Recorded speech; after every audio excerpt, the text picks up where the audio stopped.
So there's a story going around about this woman in Ohio who people are calling racist. She's received death threats and all the sort because she got scared. And I'm gonna say understandably so. I'm gonna tell you, I don't think there's no racism involved at all, but there's a lot of people, especially, these, I don't know, fear mongers, folks who just always want to show how bad certain people are and how much of a victim other people are. And I'll tell you, I'm probably the most pro black person that you would, rational pro black person that you would meet ever. But I can call a spade, call a strike, a ball a ball. And this to me, there was no form of racism in this. So the question is, will they apologize to this woman? Now, what I want to do is I'm gonna play her interview on Fox Digital in its entirety. I'm gonna leave the captions on so that way you can read it and see what she's saying all at the same time. And then we're gonna go to why I feel that, like I said, I don't think this has anything to do with racism at all. But let's hit it.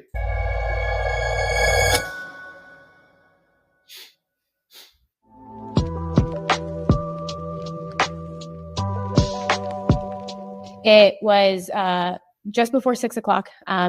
Winters in Ohio, it gets dark early. And so my I heard in Texas too. daughter and my son and I, we were heading out to go for a jog. And just a couple nights prior, we went out and we were looking at the Christmas lights. And my daughter was like, "Can we do that again?" So we went out for a jog. We were finishing the second half. It had gotten dark. My husband was like, "You need to get home soon. It's going to get dark." And so as we were finishing our run, we were on the back half of the neighborhood, and it's new construction, and it's poorly lit back there. And we're listening to Christmas music. We're jogging, and I just noticed headlights coming from behind me, and we're in the street. And just like any mom, I just constantly think about my babies, my kids. And so I start moving towards the sidewalk. I cut through the grass. I'm walking on the sidewalk, and the car is not passing me in a timely manner. So I'm just taking note of it. And then as I'm walking the sidewalk, I hear a voice, and he starts asking me questions. And so I just started. I didn't answer. I told my daughter, "Walk up this driveway, turn here, don't look back at the truck." And so we went into the driveway, ended up on the porch, was ringing the doorbell. Nobody was answering. At that point, the truck was backing into the driveway. He stayed in his truck. I could not see him. And I look out at the driveway at that point, and I said, "Is this your home?" And he said, "Yes." And I said, "I don't believe that." And in that moment, I was in just complete defense mode. I was challenging it. There was no way of changing my mind at that point. Now you see, she's saying it so calmly, but when you see the video, man, it's hysterical to me.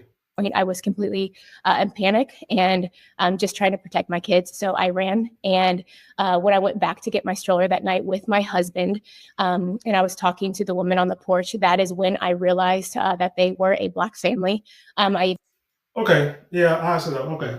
I do gotta stop this. So, because my mind is going a mile a minute. I've seen not this whole. I haven't seen this whole entire video, so I'm seeing new things. But anyway, you say he's on the phone with your husband at first and said that he told you had to get home because it's gonna get dark, and you're walking, jogging on the side of the street where it's not very lit. You're on the back half, so I don't know why you didn't make a U-turn and go back the other way.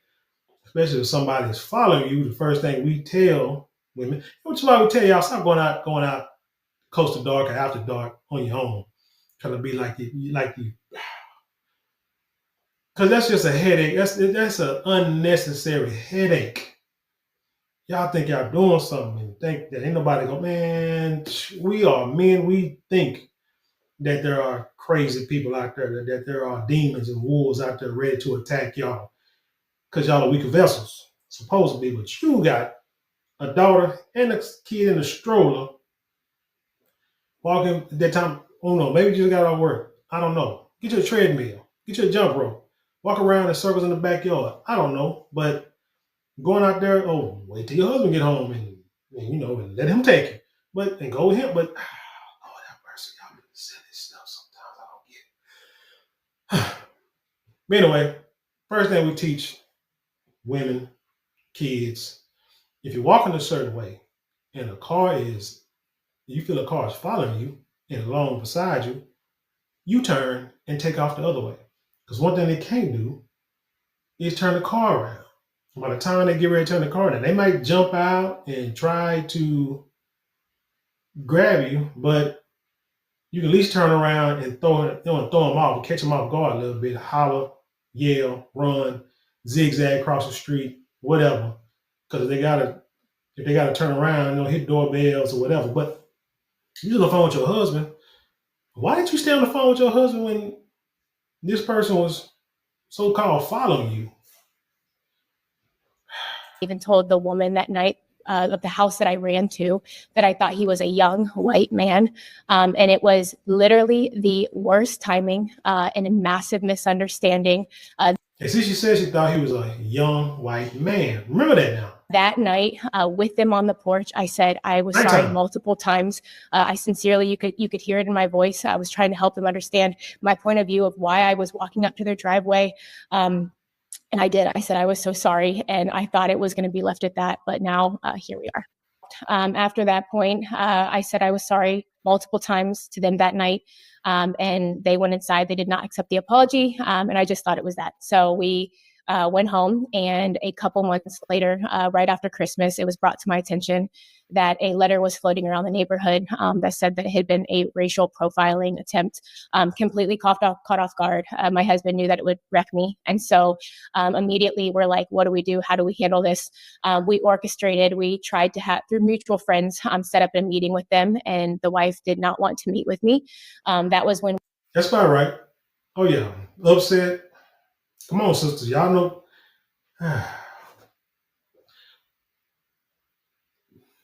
When you think people profile you, or if you think people are racist, but then they come back, tried to apologize that night, didn't think, wasn't thinking about it going worldwide, didn't think it'd go past you to actually apologize at that time. How many stories have we seen where these Karens will racially profile, cuss you out, call you the N-word, call the police on you? She didn't call the police. Call the police on you.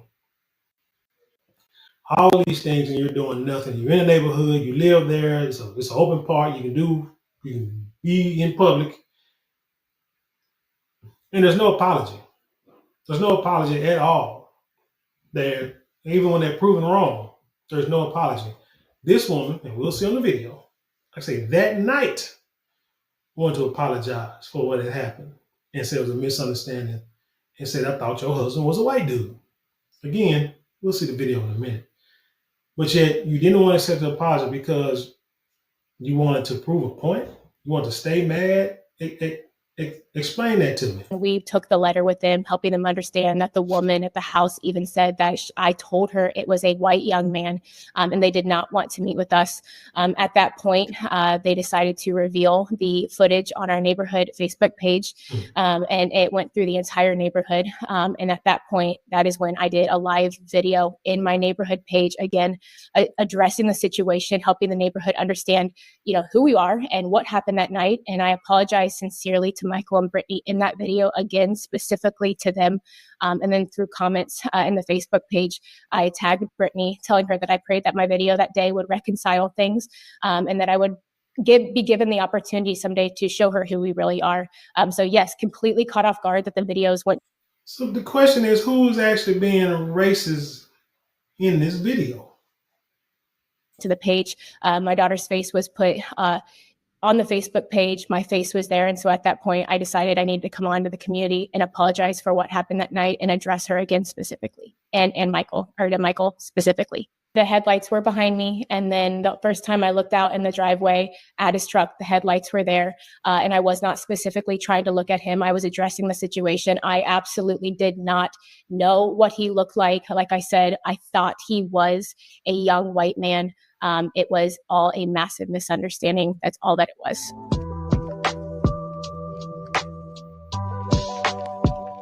It is causing massive devastation to our family in every way that you can possibly think. Our family, our businesses. We are receiving hundreds, if not thousands, of threats at this point, to our direct messages, to our phones, voicemails, calling into stores. But some of the threats that we have received have become death threats, some of them being, quote, you and your children deserve to die slow. You should kill yourself or it'll be done for you. So yeah, those are threats. And people like that, a lot of them guys are internet thugs, won't come to their house because you know they won't come to them, won't say a word to them. A lot of them could be just trolls and just miserable people. I mean, because I understand, not from her standpoint, but I understand a situation like this, and I'll get into that later. We know who you are and where you live. Your husband is going to come home to being a single dad. You should be hung in public. And there are multiple that are very graphic and violent in regards to our children that I do not want to share here. Our businesses have seen massive devastation. One of them having to close temporarily due to death threats, calling into our shops saying that they are going to kill every last one of the employees. So it is affecting us in massive ways. So my neighbors and comfort in my home are two separate things. We have had a handful of neighbors absolutely come to our side. They know our character and they know who we are. We have many friends in this neighborhood who absolutely have our back. There is a lot of our neighborhood who is showing that they are understanding of Michael's side, which I understand, but there has definitely been division within our neighborhood, which is very unfortunate. As far as feeling safe in our home, it is not due to our neighbors, but the outside world of knowing where we live.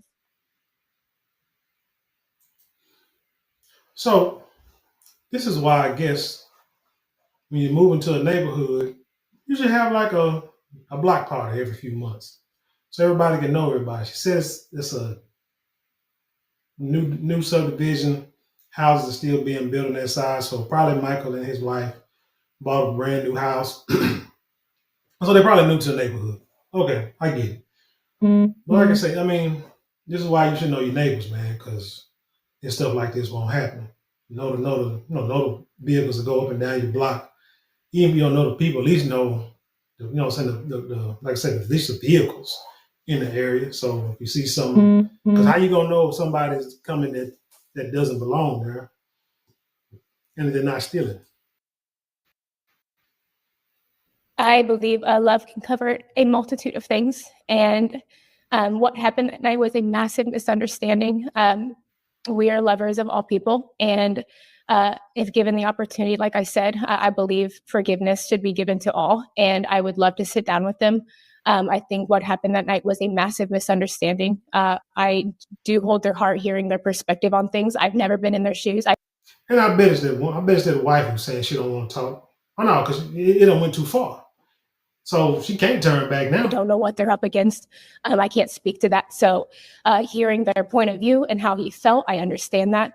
But it really was a massive misunderstanding. I really wish I do hope and wish that they understand that at that.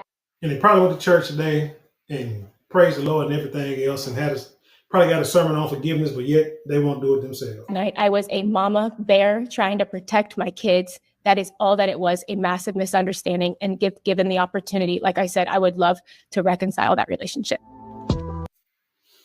And they should, because it's not that serious. It really was not that serious. But let me go to the story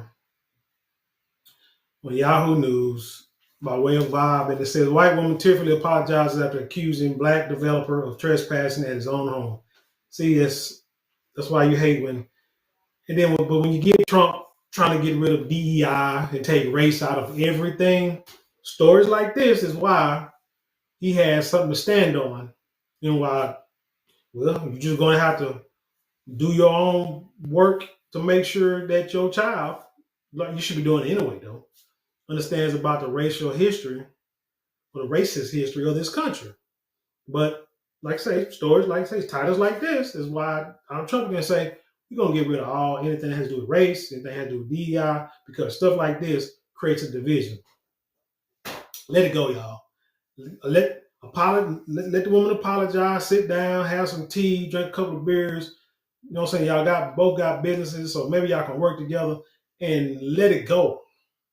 Let it go so you can find us, because but I guarantee you probably won't deal with real racism.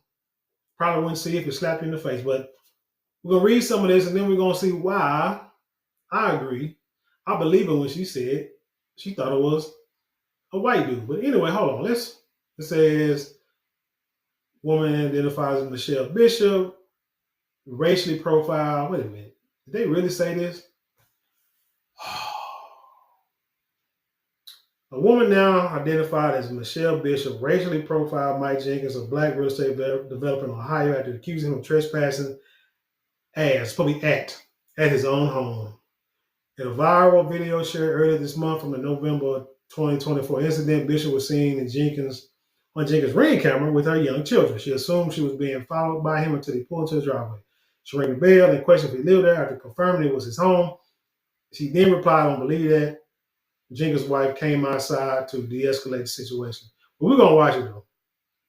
But I like how they spinning this narrative on how, the black couple in this video are just the victims of racial profiling.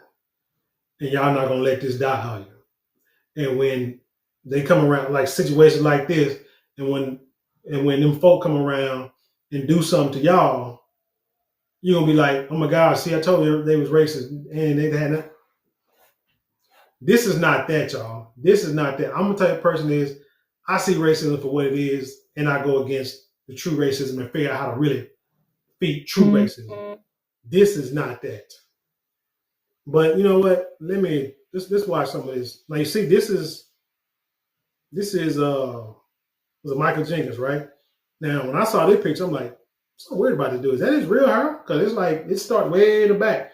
But you might say, oh, he looked like a brother, just a light-skinned brother. Okay, so before we go too far, before we get into the video, I want y'all to look at this. Now, this is a picture taken in daytime. This looks like a prison picture. I'm just gonna say it, so that's what I believe it is. This guy in this picture, even with the hair, because we've seen white boys with dreadlocks. I would have a hard time deciphering. Shout out to what's his name? What's that dude name? What's that Black Lives Matter guy name? Shaun King. Shout out to Shaun King. I would have a hard time deciphering if this dude was white or black. This is the type of dude that, if you looked in the history books, somehow he would have inherited 1,000 acres from his father, but his mother was black, and his father was a slave owner. Y'all know what I'm talking about. But yeah, and I believe this is his Instagram page or what have you. This, I'm just saying, I could see why, because the first thing I thought, well, this is a white dude. He's a little dark in this picture, but filters can do, and the beard. I say like this, if he didn't have them dreads and the beard, if he didn't have them dreads, I would have thought him more as a black person in this picture. If he was just bald headed with the beard like this, but the dreads kind of throw me off. And then you go to this picture, my gosh, dude, whiter than the whitest white man. So I can see at nighttime she glanced in the truck and probably thought it was a white dude because he was heavily light skinned. You might say she racial profile because she think all black people are dark. Shut up. Anyway, let's watch this here. Where is it at? Come on, let's see. Here we go. You're not gonna go back. We can go back. We need to. So at this point, at this point, the trucker followed her. She felt the trucker followed her. So she runs into the door, probably had the light on, and probably had the car outside and rang the doorbell. Had a ring camera, rang the doorbell for some help. Understand, again, where's your phone? If you talk to your husband told you to get home, why are you not on the phone with your husband right now? If y'all live on the other side of the street, even if he is not at home, Oh, why you ain't calling 911? Something. You ran to these people's house. I don't get it, but anyway, she ran to, like I said, this is the point at the time. She ran to the people's house, and now I guess he's backing up to the driveway.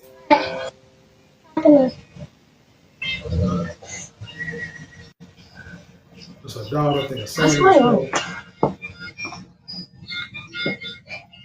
So she's grabbing the stroller. So yes, she is.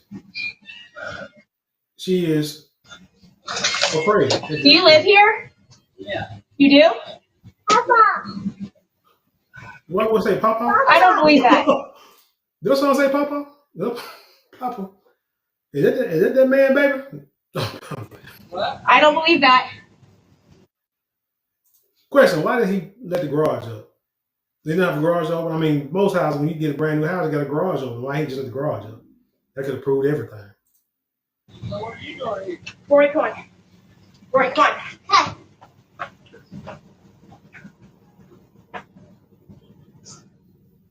Stroller roll. Yeah, I know.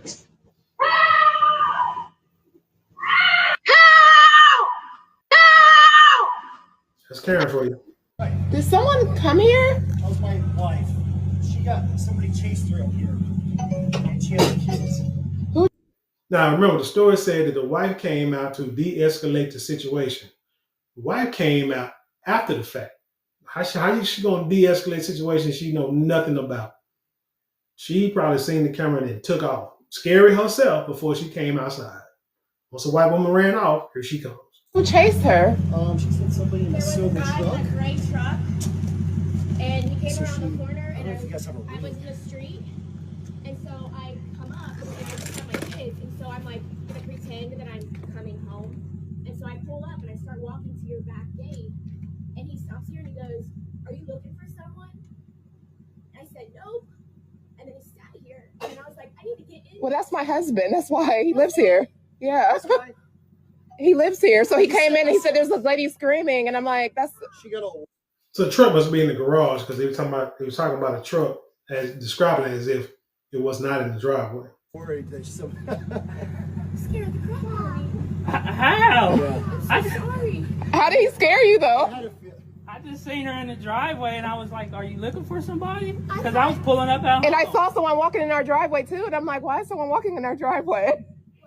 Well, I'm sorry. Did some- So now you hear his voice. He's got, Dave doesn't have a typical Negro voice.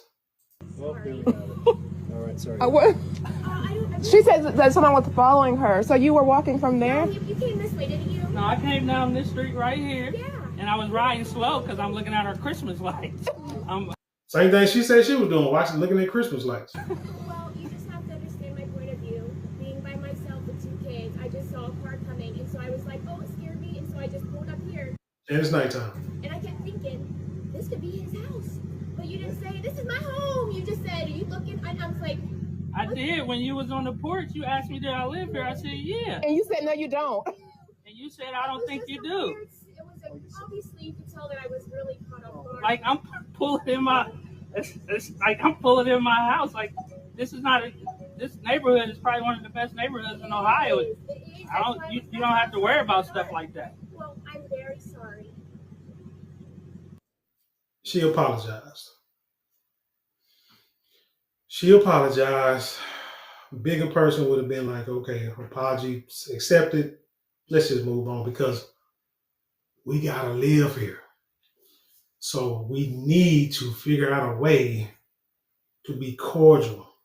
We in the same, I'm sure we're going to see each other sometime in this neighborhood. It's a possibility.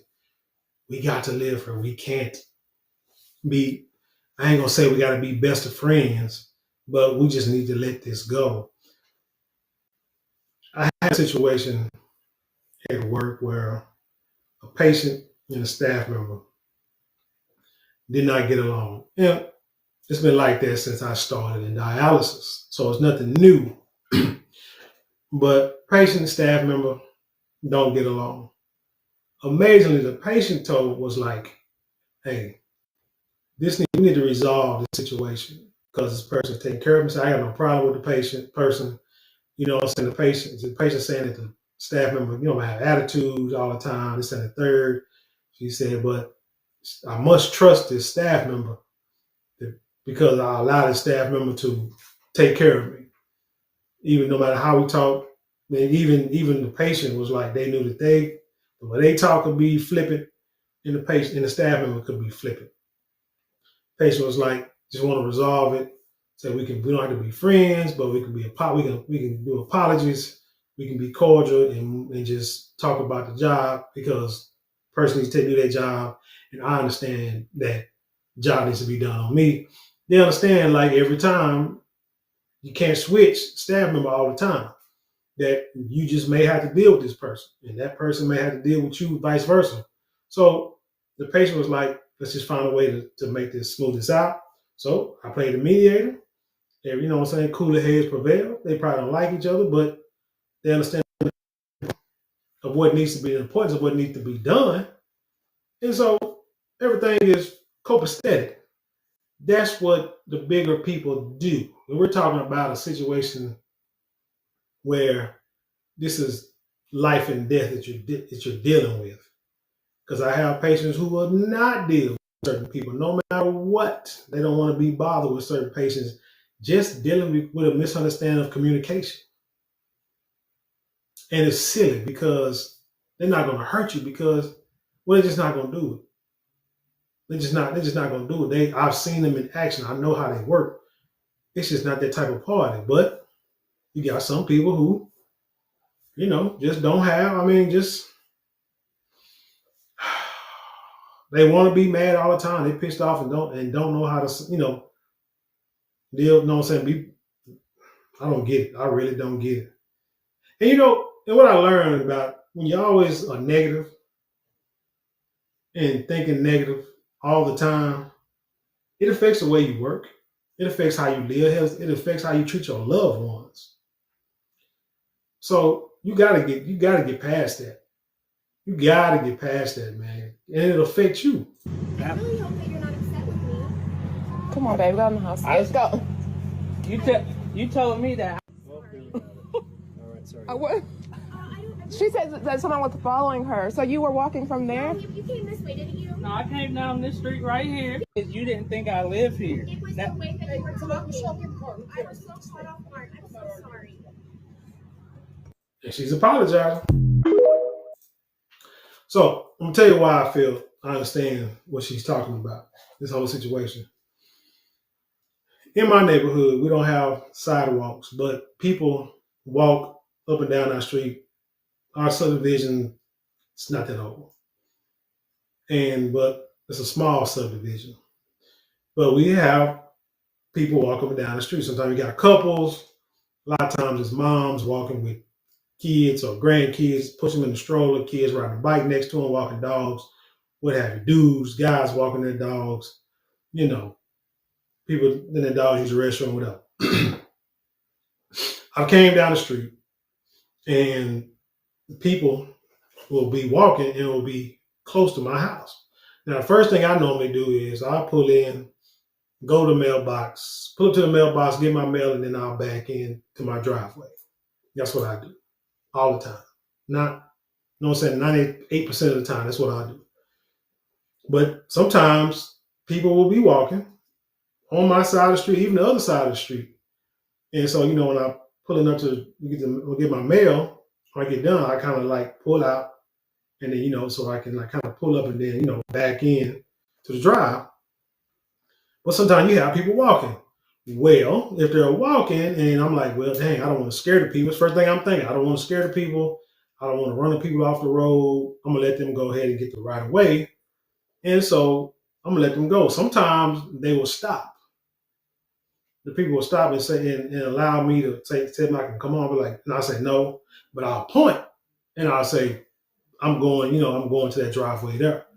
And then they'll keep going or whatever. And then I'll back in. I might not even get the mail. I might just back in and park and get out. A lot of times I might pass some people walking and I'm like, man, I'll just pass them up and then pull in and park and then let the garage up and get out. Letting them know that I live there.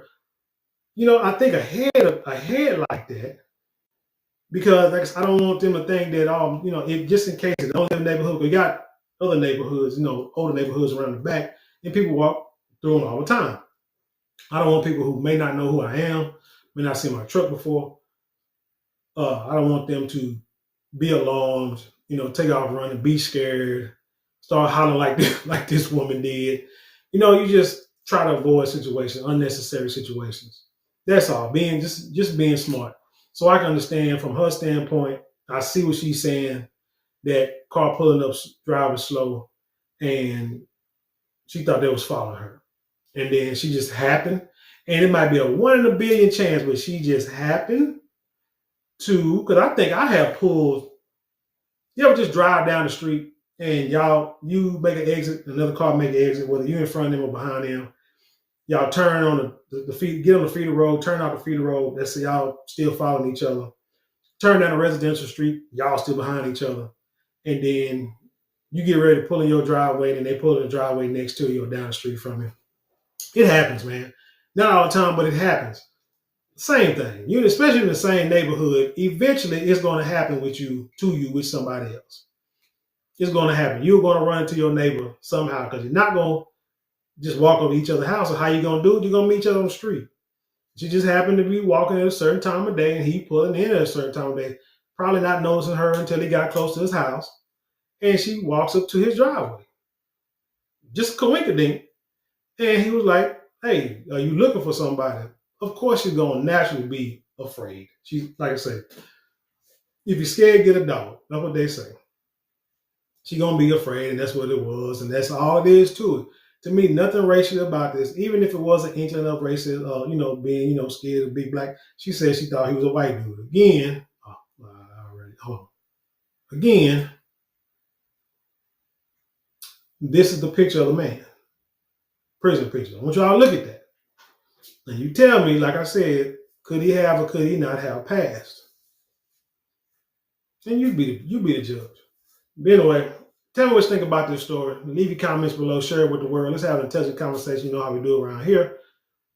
Don't forget to like, share, comment, and subscribe. Those 4 things. Those 4 things cost you nothing but maybe a couple minutes of your day, but it means the world to us here. If you'd like to support us financially, you can always give a super thanks, super chat, super stickers, and you can go to the description box. There are links there that you can click on to help support the channel, and you can also go to that shop button, get some merch. I know that you will love whatever you support us. We thank you from the bottom of our heart. With that being said, I leave you in peace, and I'll see you on the other side.